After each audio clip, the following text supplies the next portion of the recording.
Your Denver Broncos continue to make the rest of the NFL insanely jealous, and as the Broncos were cleaning out their lockers on the season yesterday, more and more news came in just about how uncommon our season was. We get great news about a very pivotal position for next year, that and so much more in this video. If you're new to the channel, I'm a diehard Denver Broncos fan named Ben, and I am not taking an offseason because there is no offseason. Our new floor is making the playoffs, and the ceiling is winning the AFC West, and we're doing it together next year.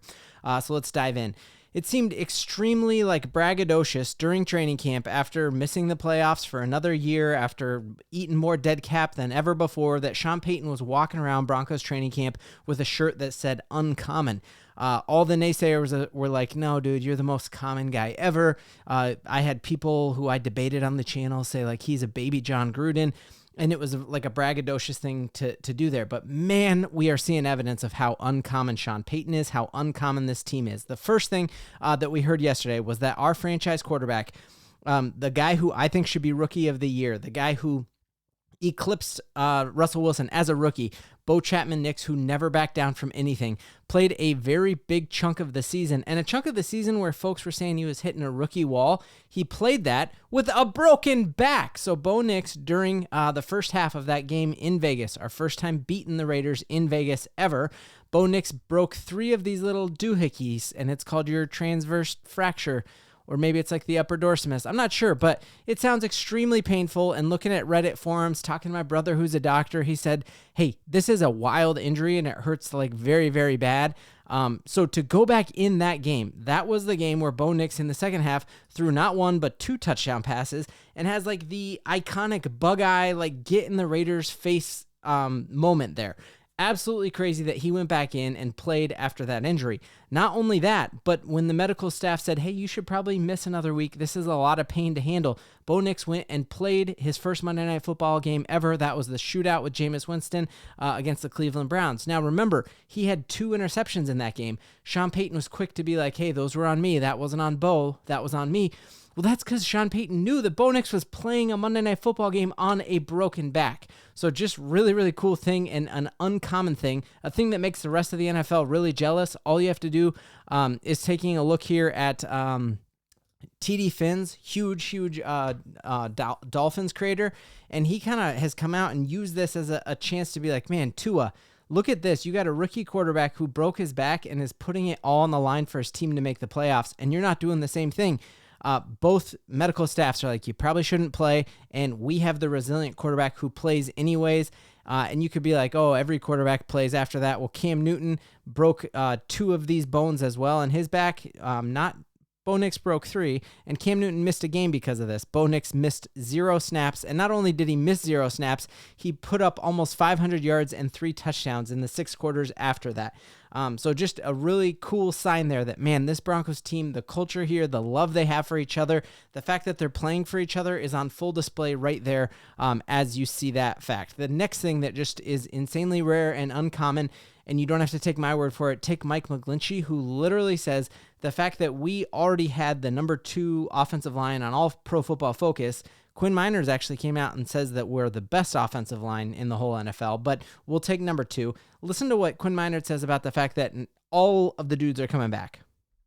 Well, I will say that's one of the rarest things I've ever been a part of.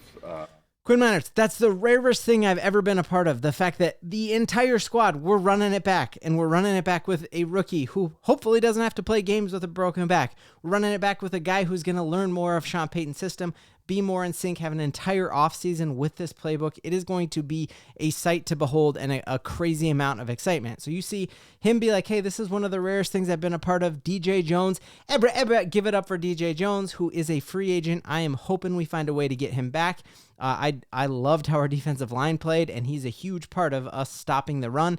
He came out there and said, this is actually one of the tightest knit locker rooms I've ever been a part of, full stop. So you're just seeing we're making the NFL jealous. We got quarterbacks who play through injuries. We have the best offensive line in football coming back. We have further evidence that this Broncos group is a tight group, and that's really, really exciting.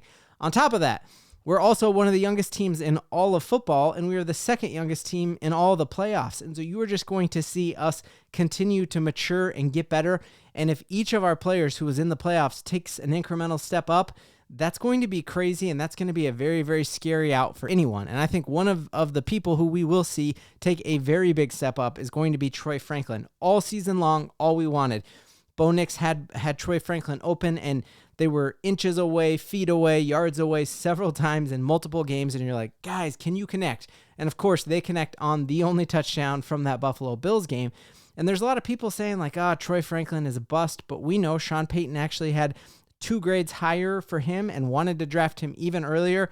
There are 16 wide receivers drafted before Troy Franklin, and it's easy to like look at his numbers and look past that. But take a look at some Denver Broncos greats. Sire Bettinger, amazing. I listen to him every morning on Locked On Broncos. Read him on Predominantly Orange as well. He breaks down different Broncos receivers who we are very stoked about and think were some of the best ever. Brandon Marshall, his rookie year, only had 20 catches for 300 yards, 2 touchdowns. Troy Franklin had 10 more catches, more yardage, and an extra touchdown. You look at Eric Decker, amazing combination with Decker and Demarius. So you're looking, Troy Franklin played better than Eric Decker. And even one of my favorite Broncos of all time, rest in peace, Demarius Thomas. Troy Franklin had a better rookie year than Demarius Thomas. This is a position that typically takes a long time to develop. It is very rare that you can insert a rookie wide receiver and have them go off. That's what makes just like some of the things that we are seeing with Keon Coleman. Like there's some obviously some exceptions to that rule, but for the most part, rookie wide receivers take a little bit to hit their groove. I am confident that we're going to see not only Troy Franklin continue to progress, but imagine if Troy Franklin is playing better than all those guys as a rookie, imagine Devon Vele's number. Like you're talking, he could be Hall of Fame trajectory if he just takes a step forward. So that is an absolutely plethora of riches there that we have. We have, as when we're talking about things that are rare that make the rest of the NFL jealous, we have a wide receiver one who's got zero drama to him, who was able to navigate like a contract dispute without holding out and missing actual mandatory OTAs. Did not get into a power struggle with administration like you see with San Francisco. And so I am just insanely hyped about the future for this Denver Broncos team and cannot wait to be riding all together with you guys. The other thing is that makes the rest of the NFL jealous is while the rest of the NFL is picking through other people's garbage, it is our garbage right now that is being picked through. Everybody else wants a piece of what is happening in Denver, and that is on full display as you hear about our quarterback coach, Davis Webb, being a potential offensive coordinator in the future. You even heard that some teams were thinking about him for a head coaching interview. Then we have Vance Joseph with 3 head coaching interviews that he's going to be having, and now we are hearing just how incredible our assistant special teams coordinator is, and he has several interviews lined up to take a step up and be the head special teams coach. So you're probably going to see us lose some coaching there, but I think that is a great sign for the future of this Broncos because everybody else wants a piece of what we have because we have something special cooking here. And the Denver Broncos aren't just trying to make the playoffs anymore. We're trying to have a home playoff game, and the way we do that is by winning the AFC West, and we're doing it all together, and we've got a ton to believe in. It felt good. Felt really good. I'm on a cold streak. I'm like 5 in a row miss. I'll be back tomorrow.